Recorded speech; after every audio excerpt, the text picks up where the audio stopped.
I'd like to tell you Ryan's story. Ryan was an 18-year-old who graduated from Bloomingdale High School, and his dream was to go to Florida State University.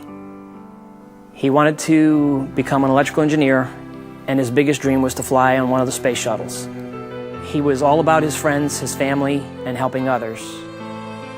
He joined a fraternity while he was there, and on March 21st, 2000, while playing softball for the fraternity, he was struck in the temple with a ball, and it killed him on the field. We arrived at the hospital, and the surgeon had a meeting with us in a private room. He told us that Ryan was not going to make it. The next day, we were faced with the decision of organ donation. I was hesitant. At that time, did not know what we did not know what Ryan's thoughts were on donation. We had never talked about it as a family. A lot of parents, it's just something that never comes up in a conversation. We don't expect to bury our kids.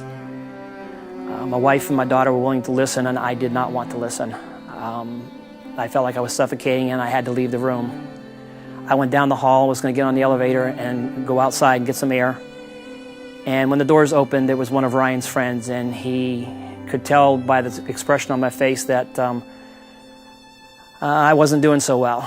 So he asked me what was going on, and I just told him that a man had asked us about donating Ryan's organs. And he asked me, what did you tell him? And I said, no. I said, I can't talk about that kind of stuff. And he said, well, let me tell you a story.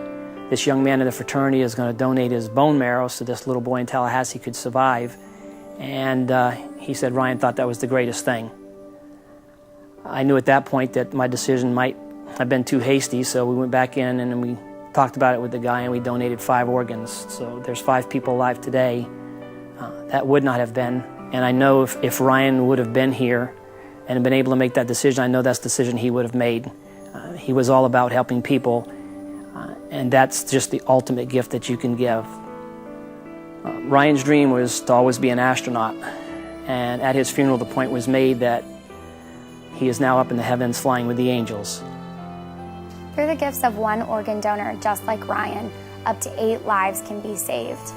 You can choose to make a life-saving decision to give the gift of life, just like Ryan did, by talking to your family about your donation wishes, letting them know exactly what you would want in the event that they find themselves in a situation similar to Charles, and by signing up on Florida's Organ and Tissue Donor Registry at www.donatelifeflorida.org, or when you're at the DMV renewing your driver's license.